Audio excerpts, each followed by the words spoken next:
porque antes se tomaba como parte del Stevens-Johnson. Actualmente eso ya no se acepta.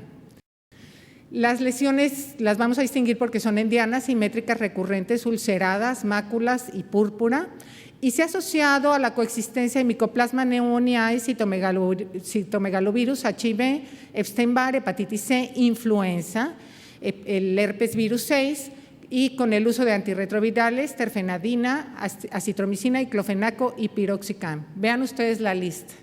Son medicamentos y son virus que con mucha frecuencia tenemos en la edad pediátrica. Y finalmente, bueno, puede progresar, como decíamos, puede ser el estado inicial y si persiste el estímulo inmunológico, progresar al Stevens-Johnson si no se suspende la droga. Y también se han descrito casos de síndrome de Stevens-Johnson y epidermolisis tóxica necrótica asociados a la existencia de virus. El 6% de los casos no se relaciona con la ingesta de medicamentos y se ha descrito que esos casos fueron precedidos por infección por micoplasma o por Klebsiella. Aquí está la cita. En un estudio de casos controles, se estudiaron 379 casos y 1.505 controles. Es la otra versión, ¿verdad? Porque ya saben que en medicina siempre tenemos la confrontación. Y este autor o este grupo de trabajo de Europa descartó la infección viral como factor de riesgo para Stevens-Johnson. Entonces, probablemente hacen falta más publicaciones, igual que en las hipótesis tenemos pros y tenemos contras. Entonces, vamos a hablar ahora de lo que es el síndrome de Dres. Nada más olvidé mencionar que la latencia generalmente en el exantema por Epstein-Barr es de 2 a 10 días y esa es parte del diagnóstico diferencial, sobre todo para descartar la alergia a drogas. Recordemos que generalmente la alergia a drogas lleva por lo menos 7 días y en ocasiones hasta 3 semanas. El síndrome de Dres, que son las siglas de Drug Rash with Eosinophilia and Systemic Symptoms, es por reactivación del herpes virus 6, 7, citomegalovirus y Epstein-Barr virus. Su incidencia es de 1 a 1000 a 1 a 10,000, dependiendo de los autores.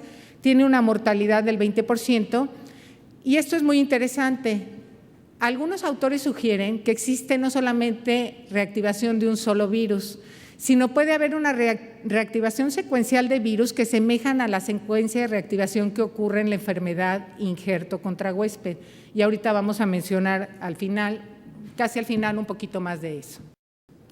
Entonces, ¿cuáles son los criterios para el diagnóstico de síndrome de Dres?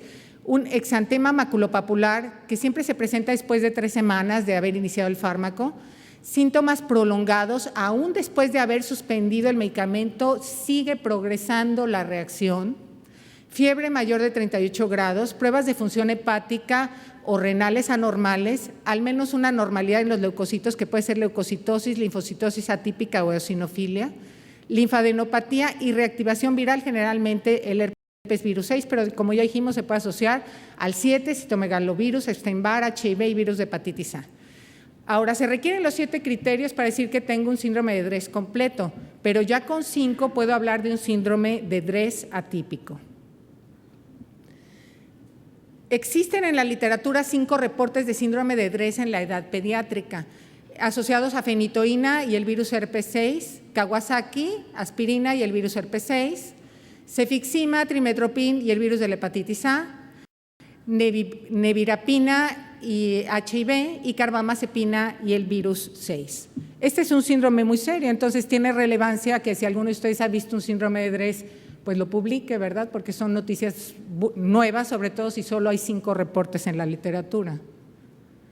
Otras manifestaciones que ya no forman parte de los criterios diagnósticos son exantema que evoluciona a edemas, ampollas, pústulas, que son asépticas, puede haber eritrodermia, dermatitis exfoliativa, afección de mucosas, neumopatía con eosinofilia, infiltrados pulmonares, neutropenia, trombocitopenia, anemia hemolítica, nefritis intersticial, insuficiencia renal aguda, proteinuria, mialgia, que se ha asociado a lopurinol, dolor de espalda, que se ha asociado a bacavir, carditis, tiroiditis, pancreatitis, cefalea, hipotensión y meningoencefalitis. Esto nos habla un poquito de la gravedad que puede alcanzar el síndrome de Dres.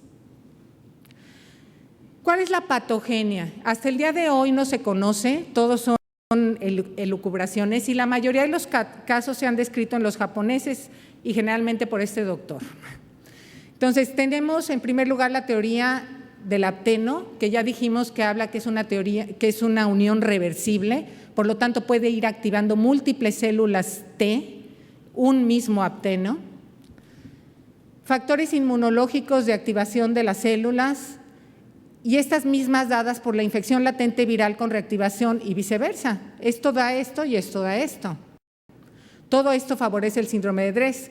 Por otro lado, factores ambientales como pudieran ser acetiladores lentos, etcétera, factores metabólicos, alteraciones en la detoxificación, acetiladores lentos, factores genéticos y las señales de peligro de daño oxidativo celular, que sería básicamente incremento del óxido nítrico a nivel celular, o bien otras señales de estrés celular como el incremento en la disminución en el pH, perforinas, granzimas, etcétera.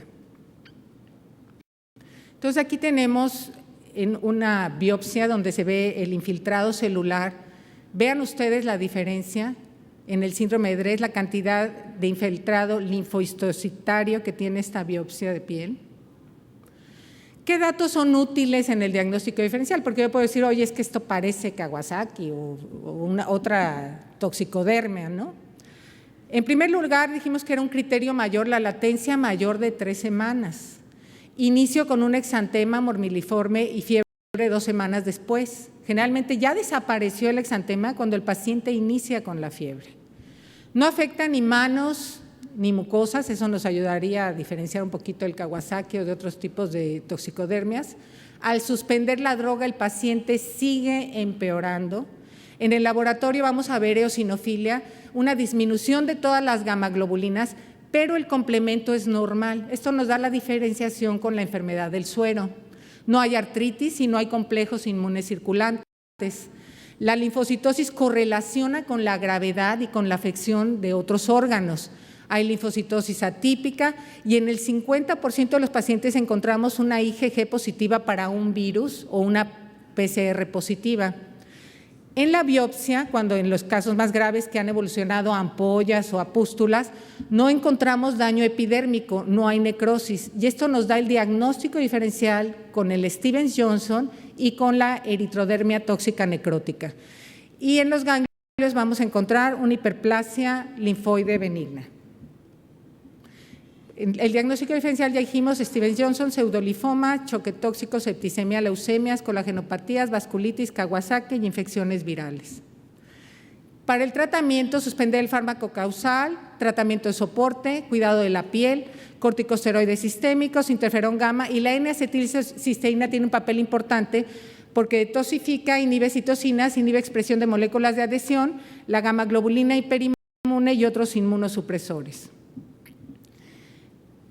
Esto es muy importante, hablábamos que hay una reactivación viral secuencial en el síndrome de Dres que semeja a la enfermedad de injerto contra huésped. Hay que investigar, en este estudio del doctor Cano se investigó secuencialmente la reactivación durante meses. Semanalmente se fue realizando la PCR para herpes virus 6, 7, citomegalovirus, Epstein-Barr y herpes zóster en 4 pacientes. Son 4 pacientes, para mí me parece muy válido, muy interesante. El patrón de reactivación fue semejante al de la enfermedad de injerto contra huésped y las diferentes fallas orgánicas fueron coincidiendo con las reactivaciones de los virus. Y vean qué interesante está esta gráfica.